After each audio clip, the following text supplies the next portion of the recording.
Good afternoon, Tides fans, and welcome to another edition here in Season 4, Episode 20 of Sports Talk with Rags. And today, here we are honored here to have the Norfolk Tides radio announcer, Pete Michaud, with us today. Pete, how you doing today? I'm doing well, Mark. How are you? Hey, I'm doing great, and appreciate your time. And let's start off from the beginning. I think downtown Norfolk is still buzzing from the success of last year's team.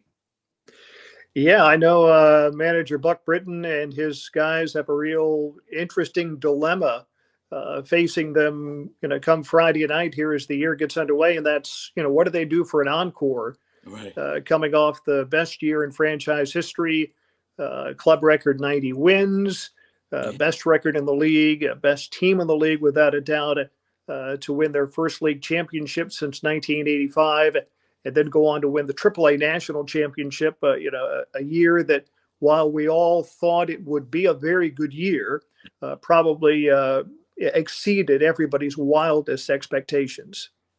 Yes, and the thing is I know that I've lived here since '87, and definitely remembered, my dad taking my brother and I there to Met Park, and then when Harbor Park opened up in the early '90s. But that first championship there since the mid '80s, I mean, we're talking not only Met Park, but also when the prospects of those 86, 87, 88 Mets were coming up, and definitely look at the success that the Orioles have been having here with the success that the Tides have been having.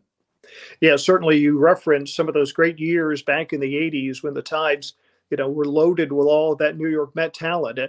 And in contrast, until last year, the, good seasons had been few and far between. Since the Tides became an Oriole affiliate, Yeah. the Tides had only won one division title previously. That was back in 2015.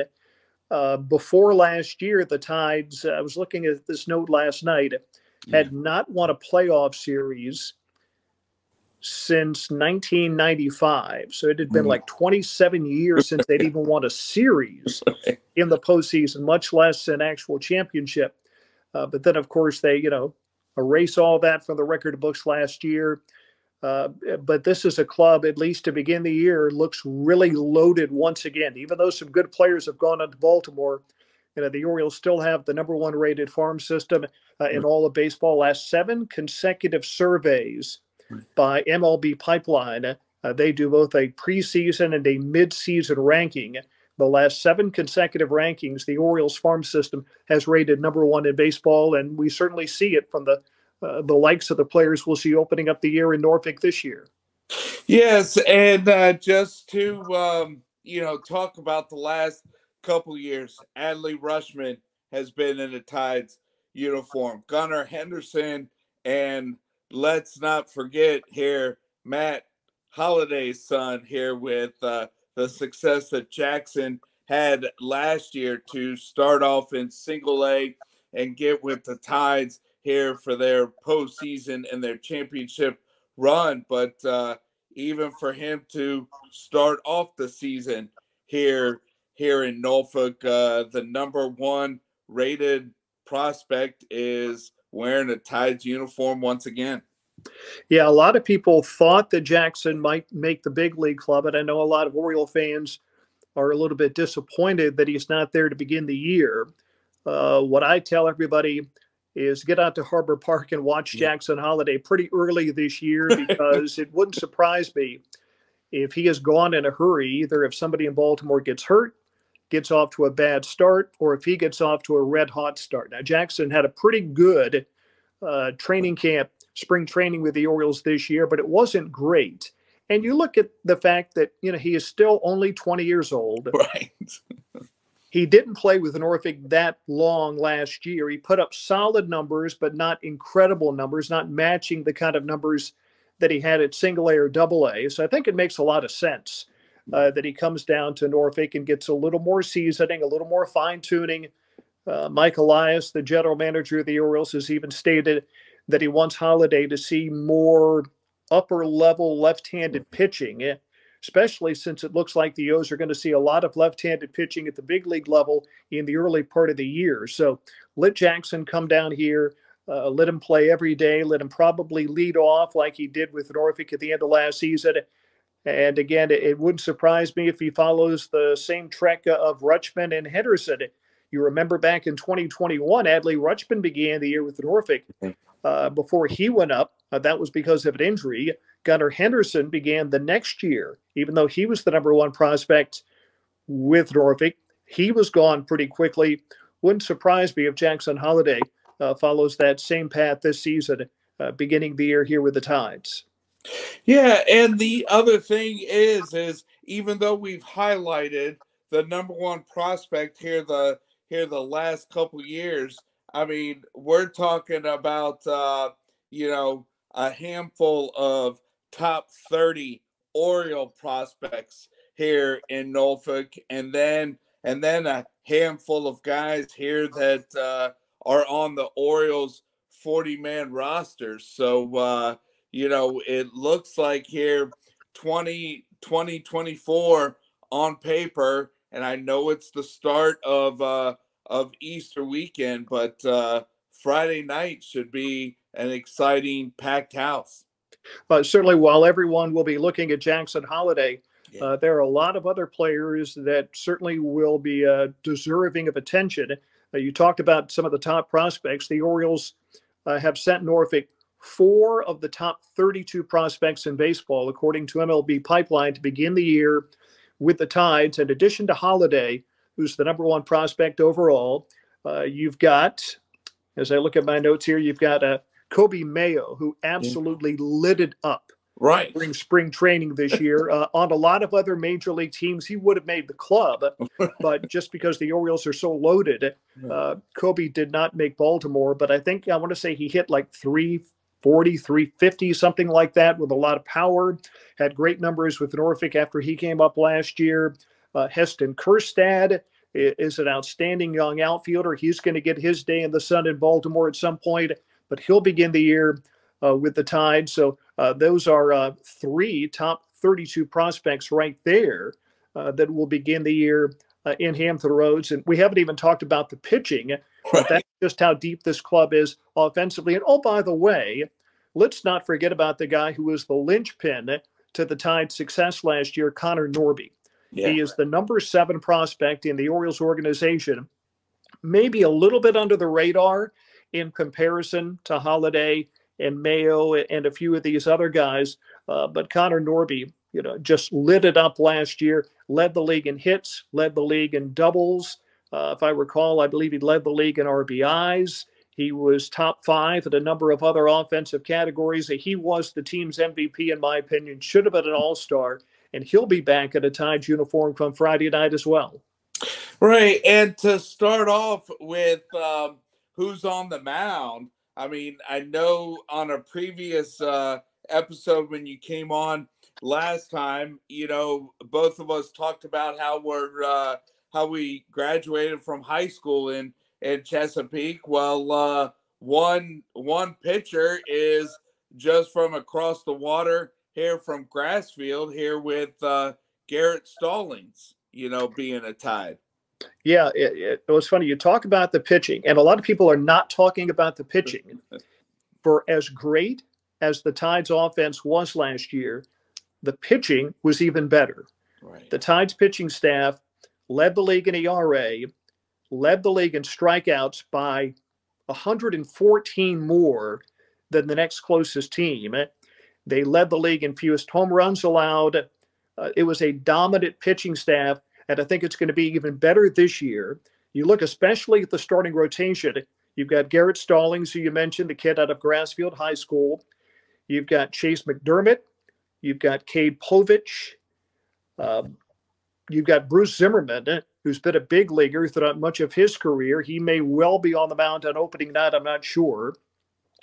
Then you look at some veterans out of the bullpen. Brian Baker is going to begin the year with the Tides. He's been a big leaguer the last several seasons. Nick Vesby's been up and down between Norfolk and Baltimore. And then, oh, by the way, John Means is going to begin the year with the Tides. on a major league rehab. We understand that John's going to get quote unquote several rehab starts with Norfolk before he's ready to go back up. Also, wouldn't surprise me if we see Kyle Bradish at some point. He begins the year on the Orioles injured list, and I would imagine he'll need a couple of tune-ups before he's ready to join the big league club. So wouldn't surprise me if we see Kyle at a Tides uniform early in the season also.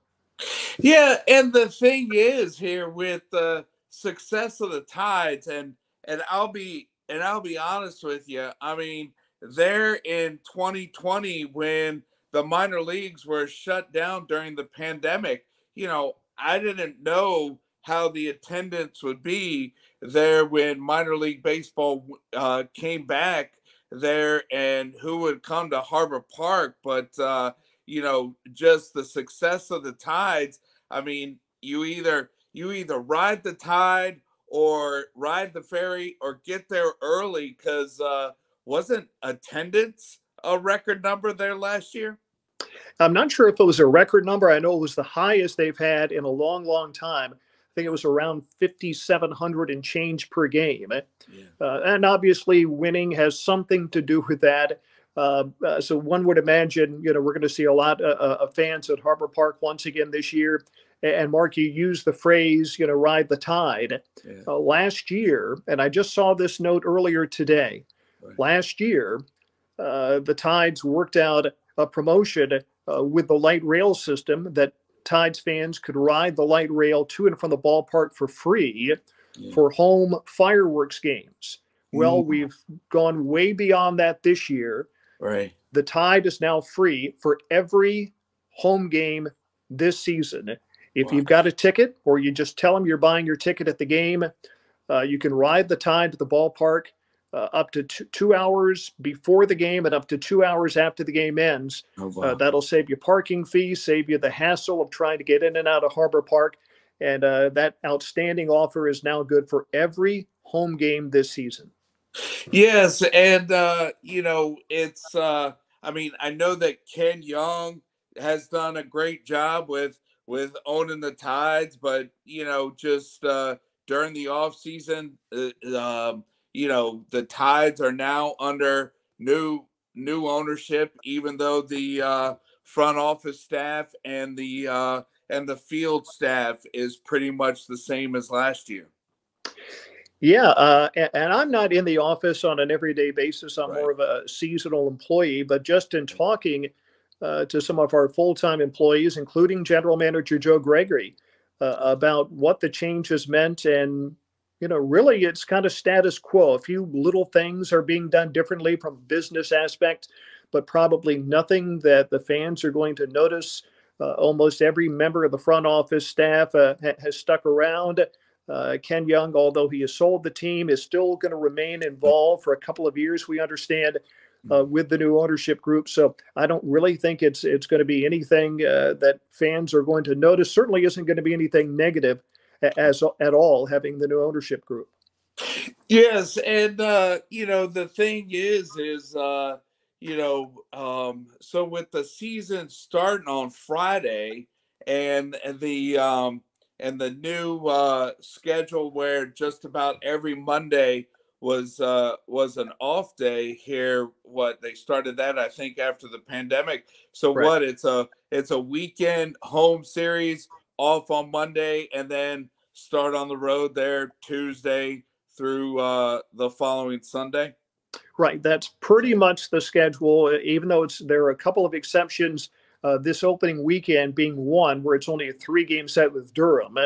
But most of the year, without fail, it'll be 6-game series, Monday being an off day. A series begins on Tuesday and runs through Sunday. And for the most part, it's a week at home, a week on the road, a week at home, a week on the road. I think there's one exception where the Tides have a 2-week road trip in May through Nashville and Memphis. And I think they have a 2-week homestand later in the year. But for the most part, it's 1 week home, 1 week on the road. And as you said, almost always Mondays are off day. I think the Tides play, I believe it's maybe one Monday this year, right around the 4th of July holiday. Oh, right around that week. But for the most part, every Monday is usually an off day, although it's always a travel day. So it's not really an off day for the Tides. It's no game day, but it right. still tends to be a very busy day because the Tides are almost always busing or flying somewhere on a Monday. Right. And with your job, what? It's a 30-minute pregame there on 94.1, and then it leads right into first pitch there with your broadcast.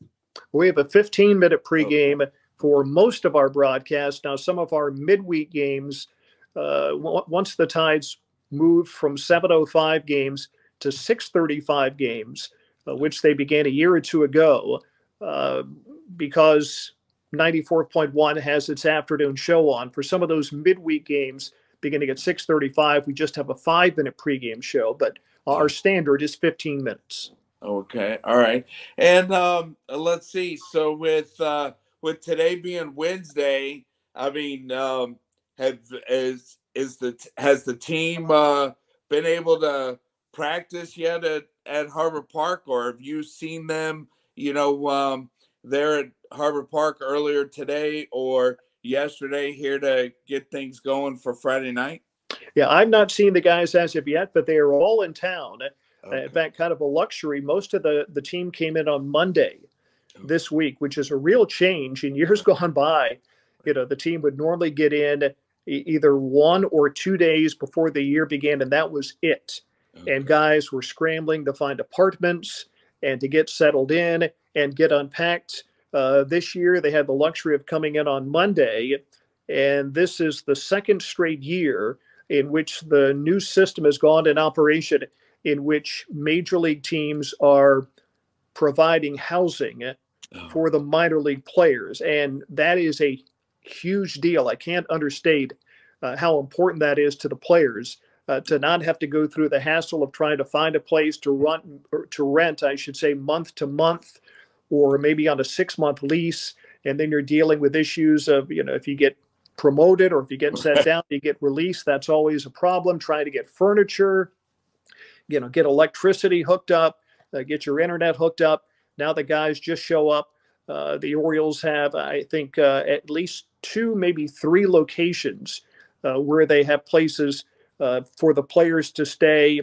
Guys that are single will normally room 2 to an apartment. If right. players, are married or have families, they'll get 1 to themselves with their wife and their children.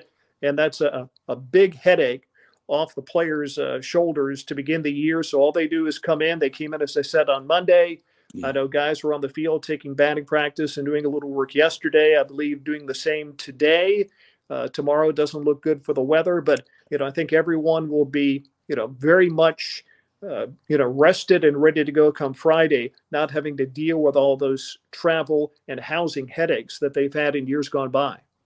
Yes, and with Friday night being the start of 2024 here for the Tides, what year number is it that you've been affiliated with radio coverage? Let's say I started in 2007, the first year that the Tides became an Oriole affiliate. Okay. So this would be if you throw out 2020 when we didn't have a year because of the pandemic. So this would be my 16th Right. Yeah. year. I think it would be. Yes, this would be year 16 for me.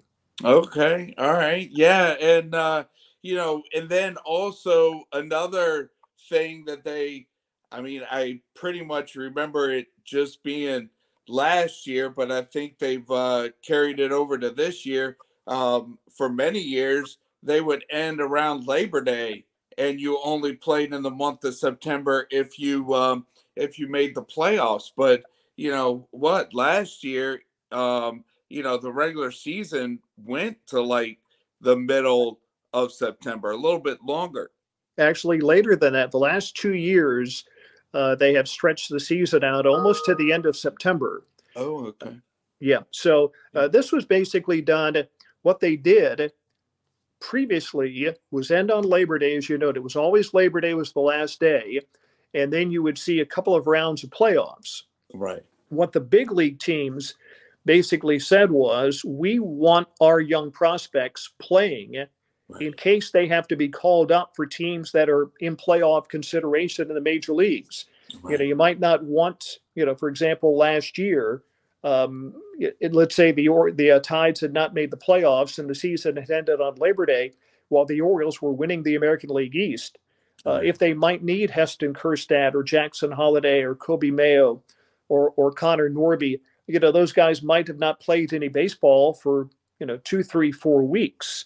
Right. So the major leagues want their minor league players playing almost to the end of the major league season.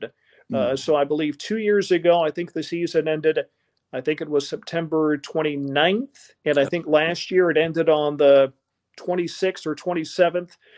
So, yeah, we're starting just a day after the major leagues begin, and the International League season ends only a few days before the major league season ends. Yeah. Yes. And how was that? Traveling out there to Las Vegas and having that one game and the Tides being champs there last year. It certainly was the culmination of, as we mentioned right from the outset of the interview, the most amazing season we've seen in Tides history. Going out to Las Vegas, winning that 7-6 thriller over Oklahoma City, the Dodgers affiliate, in the AAA National Championship game, just really was the icing on the cake. Although I will tell you, Mark, as exciting as it was, I think for the players and for the staff and for the fans to win that AAA title game, it didn't compare at all to winning the league championship against Durham. Oh, yeah. Because you go out to Vegas, right? You're playing a team that you don't know, you haven't seen, you don't know Oklahoma City, you don't really know their players. There's no rivalry there. Right. But to win the International League, especially against, the King Kong of the league, Durham, the team that seems to win it or at least contends for it every year, that was really thrilling. And I can tell you the celebration in the locker room after the win in Vegas, it was nice, but it paled in comparison to what it was like after the win over Durham. That one really, really meant something. Yes, and the thing is, I mean, ever since Durham has been a AAA team, I mean, and only being what 3.5 hours away, definitely a rival there with the Tides, and and that's who they open up here just in 2 days, which they probably, with it being the first home game, probably show the banner there on the first home game. Yeah, I don't know what they have planned for the opening weekend, if they're going to do anything to commemorate the championship. I'd imagine they would have something, whether it's a video presentation or maybe a banner. I don't know. I believe they're going to be doing rings later in the year for the players that were on that championship team. I don't think we'll see that the opening weekend. But it really will be kind of nice to have Durham in for that first weekend series, Friday night, Saturday night, Sunday afternoon, just to kind of get it going again. Because as good as the Tides were last year, Durham was the second best team in the league. They were only 2.5 games behind the Tides. They had a phenomenal ball club, actually a little better offensively than Norfolk even, and their pitching staff was almost as good. So, Durham, they get that talent brought in from Tampa Bay. And as good as the Orioles minor league system is, probably nobody in baseball over the last 10 to 15 years has been as good in developing talent as Tampa Bay. I mean, they're always up there. And I think this year they begin ranked with the 6th best farm system in baseball. So while they're not number one, they're right up there near the top once again. They've got a young player by the name of Junior Camasiro. He is the number 3 rated prospect. So while you keep your eye on Jackson Holliday, look out for this kid from Durham. He is going to be an awfully good one. He's already a very good one, and I'm sure he'll be in Tampa Bay pretty soon, and he'll be somebody to keep an eye on as well. Yeah, and the other thing is even with the success with the Orioles, last year, and coming around the trade deadline, and just with the Orioles, or just with major league teams having success and want that veteran, for the postseason run. It wasn't like, the Orioles were able to keep the prospects, keep the Tides intact last year, so they could have success as well. Well, Mike Elias, the general manager in Baltimore, has made it very clear that it will take a lot for him to get rid of any of these prize young prospects. And certainly his phone, I'm sure, for the last 2 or 3 years has been ringing off the hook with people trying to get the likes of Jackson Holliday and Gunnar Henderson and Adley Rutschman before him. Yeah. And, Mike has stuck to his guns. It has taken a lot for him to get rid of anybody. And he did actually make a big deal during the offseason, Right. dealing away Joey Ortiz, along with DL Hall. Hall, a really good left-handed pitcher who found a niche in the Oriole bullpen last year. Ortiz, a really promising young shortstop. But there was really nowhere, for Joey to go. You've got Gunnar Henderson playing a lot of short. Holiday is probably going to play a lot of short when he gets there. So they're able to package Hall and Ortiz and get a new ace to their staff in Corbin Burns, who, could very well, be a certain Cy Young contender this year. And so that's a pretty good deal. And Joey, while he was a ranked prospect, he wasn't like a top 30 guy. I think he might have been, ranked in the 50 or 60 range among prospects. So a pretty good deal. You bring in Corbin Burns to lead things off with Grayson Rodriguez following him. And, that makes the Orioles look, all the more formidable for a team that won 100 games plus last year and won the division. In fact, I'm stunned that so few people are picking Baltimore to repeat, I should say, as division champs this year, because, the young players are a year more experienced. You've got more coming. Then you add Corbin Burns. I mean, I don't see how you can't pick the Orioles to repeat this season. Right. Yes. Yeah. And it's, just going on down the line, starting with the Orioles, then the Tides, and then just the Orioles farm system.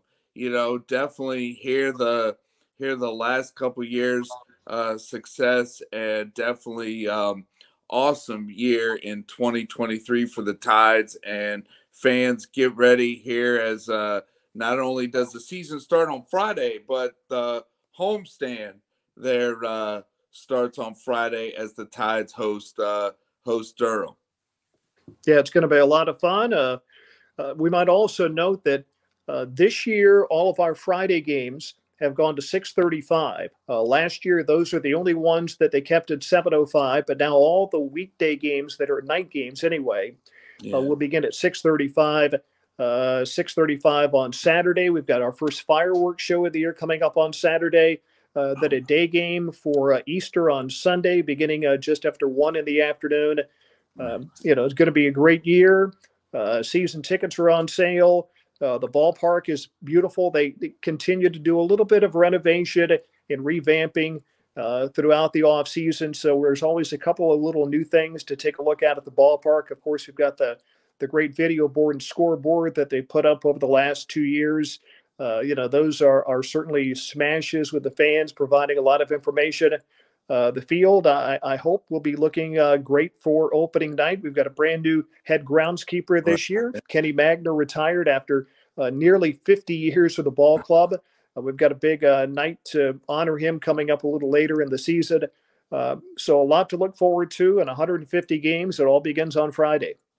Yeah, and I've never actually met Kenny, but just hearing the stories, he was at the right place at the right time when Dave Rosenfield needed somebody to work on the field at Met Park, and it ended up being a 50-year job.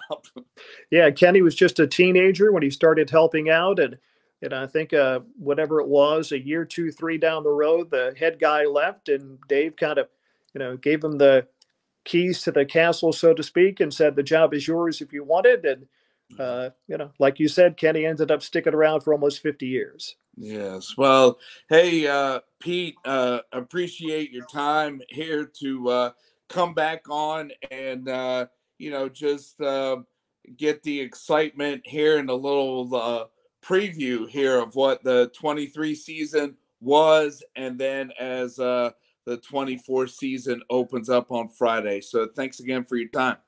Well, my pleasure. All right. And let's see. So with your coverage, it's 94.1, and then with technology, 94.1 with the app. And then is there a link if anybody has a MILB app? Yes. Of course, all of our games are available for streaming on MILB TV as well as the Bally Live app. I believe if you get the Bally Live app, you can actually watch games for free. Okay. I'd have to confirm that, but that's my understanding this year.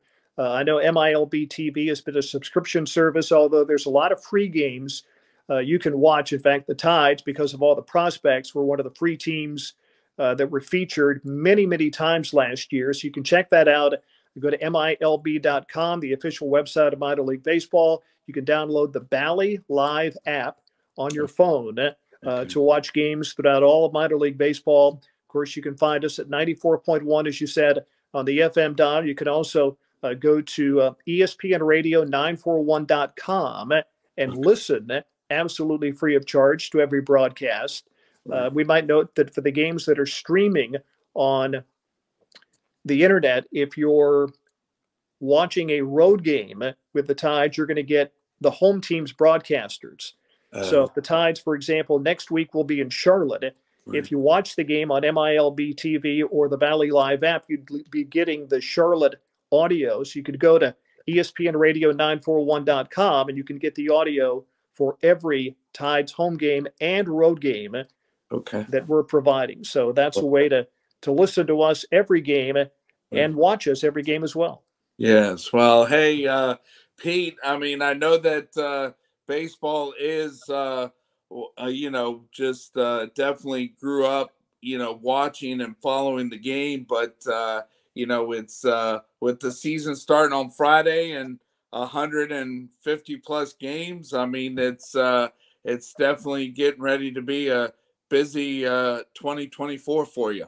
Yeah, things are going to get real busy in a hurry. It starts on Friday, and I won't really catch my breath until almost the beginning of October. Right. Yes. Well, hey, we'll be listening, and thanks again, and go Tides, and have a great season. All right, Rags. Thank you. All right. So that was Pete Michaud here with us today.